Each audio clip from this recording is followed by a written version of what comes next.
शीतलापल्ली IMS and some hospital पक्षरु मागणा स्वास्थ्य सेवा शिविर अनुष्ठित।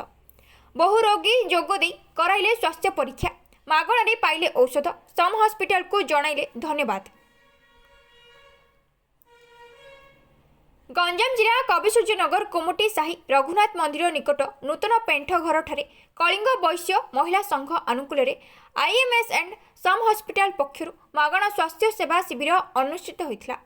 एथिरे सम हॉस्पिटल विभिन्न विभाग दक्ष डाक्टर माने उपस्थित रही विभिन्न वर्गर रोगी मानकु चिकित्सा करबा सह मेडिसिन प्रदान करथिले। गंजाम जिला ब्रह्मपुर शीतलापल्ली ठारे मल्टी एवं सुपर स्पेशलिटी सम हॉस्पिटल विश्वस्तरीय स्वास्थ्य क्षेत्र में नूतन विप्लव आनिथिला बेले उत्तम रोगी सेवा पई निजर स्वतंत्र परिचय सृष्टि करिछि। हॉस्पिटल रे neurology, neurosurgery, orthopaedic, spine surgery, स्त्री एवं प्रसूति चिकित्सा सह nephrology, dialysis, gastroenterology, diabetic endocrinology,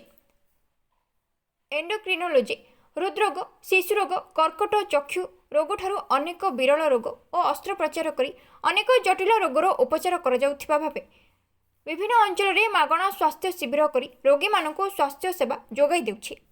सम हॉस्पिटल गोटे मात्र लक्ष्य होछि ग्रामांचल ठारू आरंभ सहरांचल समस्त लोकंकु स्वल्प खर्च रे स्वास्थ्य सेवा जोगाइबा। तेबे आज मध्य स्वास्थ्य सेवा जोगाइबा पई कविसूर्यनगर कोमटी साही रघुनाथ मंदिर निकट पेंठ घर ठारे आईएमएस एंड सम हॉस्पिटल पक्षरु मागणा स्वास्थ्य सेवा शिविर करा जायथिबा बेले कविसूर्यनगर और आखपाख अंचलर शताधिक रोगी आसी मागणा स्वास्थ्य सेवा सह उत्तम चिकित्सा और मागणा औषध पई खुशी व्यक्त करिसेंते। सम हॉस्पिटल कर्तृपक्ष नियारा प्रयास पई सम हॉस्पिटल समस्त डाक्टरी टीम और मेडिसिन विभागर कर्मकर्ता मानक सह आयोजन कलिंग वैश्य महिला संघ को रोगी माने और रोगी परिवार धन्यवाद दैछन्ते। पात्र कविसूर्यनगर महिला संघर सभानेत्री मानव सेवा ही माधव सेवा लोक सेवा जगह देवाई आम यह कार्यक्रम आयोजन कर हाँ आगु निश्चय जारी रखु ए प्रकार कार्यक्रम आंठुगंठी आखिपाई आ स्किन आम वृक्षरोपण करूँ निकट में धराकोट अनाथ आश्रम जा छोट छुआ मान कि खाद्य वस्त्र दरकारी जहाँ किसी जिनस आवश्यक जिनस सब जोगाई देथिलु। हाँ निश्चय आगु जारी रखियो। सम हॉस्पिटल स्वास्थ्य सेवा दिगरे एभली नूतन पदक्षेप संपूर्ण नियारा होइथिबा बेले उन्नत स्वास्थ्य सेवा जोगाइबारे राज्य में प्रथम। जनकल्याण पई सम हॉस्पिटल कर्तृपक्षों एभली कार्य को भूरी प्रशंसा करिसेंती बुद्धिजीवी।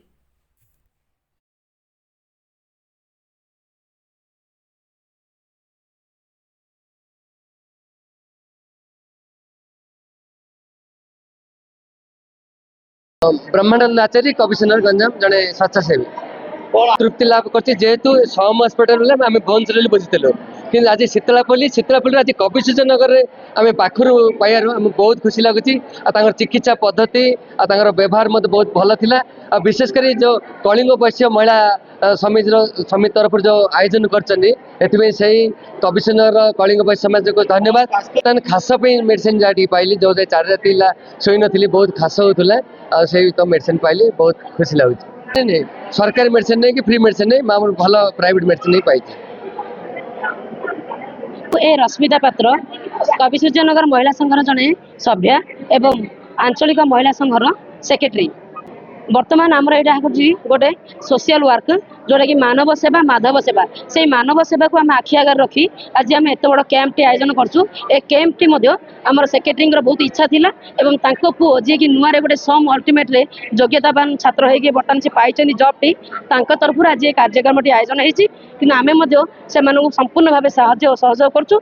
ऋषिकुल्या अंचल को अति सुंदर सम्मान कर आम मान डाकी आम चाहूँ जे एठू हजार हजार संख्यार रोगी सुस्थ एवं निराकरण ହୋଇ ମାଗଣା ଔଷଧରେ ମଧ୍ୟ ଉପକୃତ ହୋଇ ସେମାନେ ମାନବ ସେବା ମାଧବ ସେବାର ସାହାଯ୍ୟ ଉପଲବ୍ଧ କରନ୍ତୁ। ଏବଂ ବହୁତ ପ୍ରକାର ପଦକ୍ଷେପ ନେଇଛୁ, ଯେମିତିକି ବୃକ୍ଷରୋପଣ ପଦକ୍ଷେପ, ଆଉ ଓମେନ୍ସ ଡେରେ ଆମେ ନେଇଥିଲୁ, ଗୋଟେ ସୋସିଆଲ ୱାର୍କ ନେଇଥିଲୁ, ଯୋଉଟାକି ଆମେ କରୋନାରେ ରାଲି ଟାଇପ୍ର ଗୋଟେ କରିଥିଲୁ, ତେଣୁ ଲୋକଙ୍କୁ ସଚେତନତାର ବାର୍ତ୍ତା ଦେଇଥିଲୁ। ତାପରେ ଅନାଥ ଆଶ୍ରମରେ ଆମେ ଗରିବ ଛୁଆମାନଙ୍କୁ ଖାଇବା ପିଇବା ପିନ୍ଧିବା ବସ୍ତ୍ର ବିଭିନ୍ନ ପ୍ରକାର ଆମେ ଯୋଗାଯୋଗ କରିଥିଲୁ। ତା ସହ ଏମିତି ରିସେଣ୍ଟଲି ଏବେ ଧରାକୋଟ ଆଶ୍ରମରେ ଆମେ ସାହାଯ୍ୟ କରିଥିଲୁ, ମାନେ ୱାସିଂ ମେସିନ୍ ସହ ବହୁତ ଗୁଡ଼ିଏ ଜିନିଷପତ୍ର ଖାଇବା ବାସଗୃହ ବସ୍ତ୍ର ଖାଦ୍ୟ ସବୁ ଦେଇଥିଲୁ। ତାପରେ ବୃକ୍ଷରୋପଣ ବି କରିଥିଲୁ।